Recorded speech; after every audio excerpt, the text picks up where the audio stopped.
अगर मैं एक भिन्न लूं, समझो कि 1/3, और अब इसके अंश और हर दोनों को ही अगर मैं 2 से गुणा करूं, तो यहाँ पर ये जो अंश है वो हो जाएगा 1 × 2 यानी कि ये हो जाएगा 2, और जो हर है वो हो जाएगा 3 × 2 यानी कि ये हो जाएगा 6।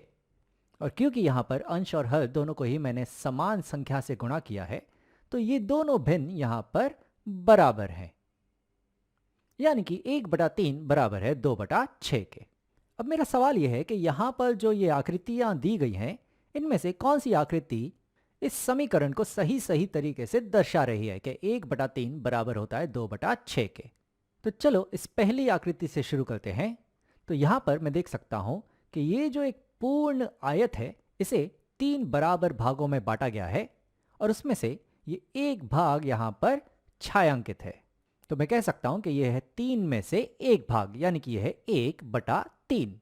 और यहाँ पर मैं देखूँ तो ये जो एक पूर्ण आयत है, इसे 6 बराबर भागों में बांटा गया है, और उसमें से 2 भाग यहाँ पर छायांकित किए गए हैं। तो मैं कह सकता हूँ कि यहाँ पर 6 में से 2 भाग छायांकित है, यानी कि यह है 2/6। अब अगर तुम देखो तो यहाँ पर छायांकित किया हुआ क्षेत्रफल और यहाँ पर छायांकित किया हुआ क्षेत्रफल समान है।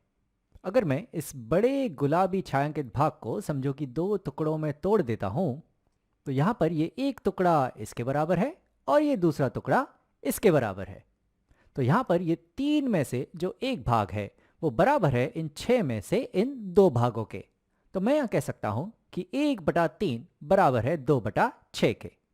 और ऐसा मैं इसलिए कह पा रहा हूँ क्योंकि यहाँ पर ये जो दोनों आकृतियाँ हैं, इनका जो पूर्ण क्षेत्रफल है ये समान है। ये दोनों समान आकार के आयतों से बनी हुई हैं। तो समान आयत के यहाँ पर 3 भाग किए गए हैं, जिसमें से एक भाग छायांकित है, और उस समान आयत के यहाँ पर 6 भाग किए गए हैं, जिसमें से 2 भाग छायांकित हैं।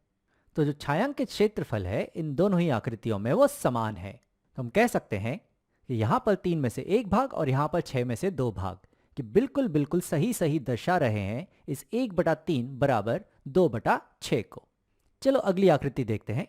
तो यहाँ पर इस आकृति के 3 भाग किए गए हैं, और उसमें से ये एक भाग छायांकित है। तो मैं कह सकता हूँ कि यह है 1/3, और यहाँ पर इस आकृति के कुल 6 बराबर भाग हैं, जिसमें से 2 भाग छायांकित है। तो मैं कह सकता हूँ कि यह है 2/6।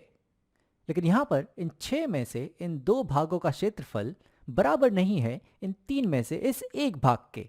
अब ऐसा क्यों हुआ? 1/3 तो 2/6 के बराबर होता ही है, जैसा हमने यहाँ पर देखा।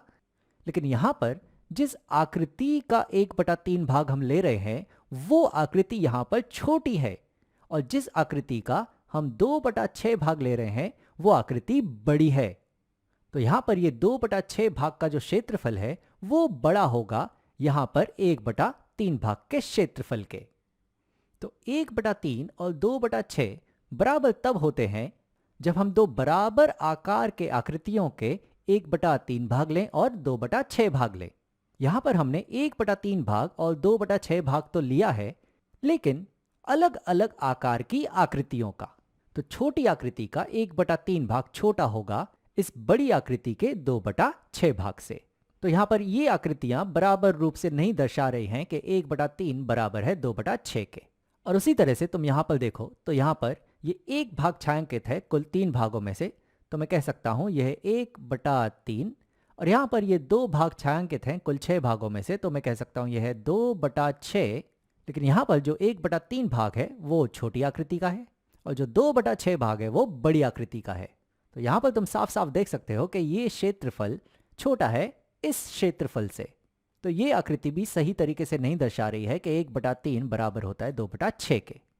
चलो आगे बढ़ते हैं और यहाँ पर इन आकृतियों को देखते हैं।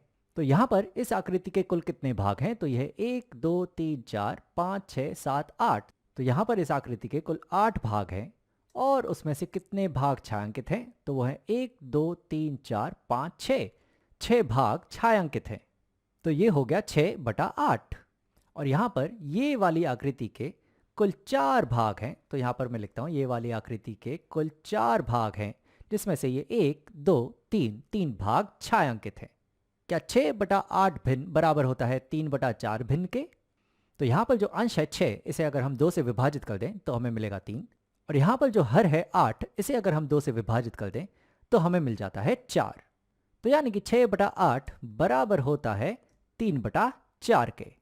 अब सवाल यह है कि इनमें से कौन सी आकृति इसे सही सही तरीके से दर्शा रही है। तो यहाँ पर जैसा हमने देखा, इन 8 बराबर भागों में से 6 भाग छायांकित है और यहाँ पर 4 बराबर भागों में से 3 भाग छायांकित हैं। लेकिन यहाँ पर ये दोनों ही आकृतियाँ अलग अलग आकार की हैं। तो ये ऐसी बात हुई कि हम यहाँ पर एक छोटे पूर्ण के 8 भाग करें और उसमें से 6 भाग लें, और यहाँ पर हम एक बड़े पूर्ण के 4 भाग करें और उसमें से 3 भाग लें। तो 6/8 और 3/4 भिन्न के रूप में बराबर तो होते हैं, लेकिन एक बड़े पूर्ण के 4 में से 3 भाग बड़े होंगे एक छोटे पूर्ण के 8 में से 6 भाग के। तो यहाँ पर ये वाली आकृति 6/8 बराबर 3/4 को सही तरीके से नहीं दर्शा रही है। और उसी तरह से यहाँ पर भी देखो, तो यहाँ पर इस वृत्त के कुल 8 भाग हैं जिसमें से 6 भाग छायांकित किए गए हैं, और यहाँ पर इस वृत्त के कुल 4 भाग हैं जिसमें से 3 भाग छायांकित किए गए हैं। तो एक बड़े वृत्त के कुल 8 भाग में से जो 6 भाग होंगे वो ज्यादा होंगे एक छोटे वृत्त के 4 भाग में से 3 भाग के। तो ये आकृति भी यहाँ पर ये सही तरीके से नहीं दर्शा रही है कि 6/8 बराबर होते हैं 3/4 के। इस आखिरी आकृति को देखो, तो यहाँ पर ये जो पूरी आकृति है ये 8 बराबर भागों में बटी हुई है, और उसमें से यहाँ पर 1 2 3 4 5 6 भाग छायांकित हैं, यानी कि ये है 6/8। और यहाँ पर समान आकार की ही, समान रूप की ही आकृति 4 बराबर भागों में बटी हुई है जिसमें से ये 1 2 3 भाग छायांकित हैं। तो मैं कह सकता हूँ यह 3/4। अब क्योंकि इन दोनों ही आकृतियों का आकार और रूप बिल्कुल समान है, तो मैं कह सकता हूं कि यहां पर समान पूर्ण के हमने यहां पर 8 भाग लिए हैं जिसमें से 6 भाग छायांकित किए हैं, और उसी समान पूर्ण के हमने यहां पर 4 भाग लिए हैं जिसमें से 3 भाग हमने छायांकित किए हैं। तो समान पूर्ण के 8 में से 6 भाग बराबर होंगे समान पूर्ण के 4 में से 3 भाग के। तो ये आकृति बिल्कुल सही सही दर्शा रही है कि 6/8 बराबर है यहाँ पर 3/4 के। इसे तुम ऐसे भी समझ सकते हो कि यहाँ पर जो ये वाला भाग है ये हमें मिलेगा इन दोनों भागों को मिलाकर, और जो ये वाला भाग है ये हमें मिलेगा ये एक और ये एक भाग मिलाकर, और जो ये वाला भाग है ये हम समझ सकते हैं कि ये हमें मिलेगा इन दोनों भागों को मिलाकर। तो यहाँ पर तुम देखो तो अब हमें क्षेत्रफल बराबर रूप से मिल रहे हैं। तो ये आकृति बिल्कुल सही सही तरीके से दर्शा रही है कि जब हम समान पूर्ण के समान आकार के 8 भाग में से 6 भाग लेंगे तो बराबर होंगे उस समान पूर्ण के समान आकार के 4 भाग में से 3 भाग के।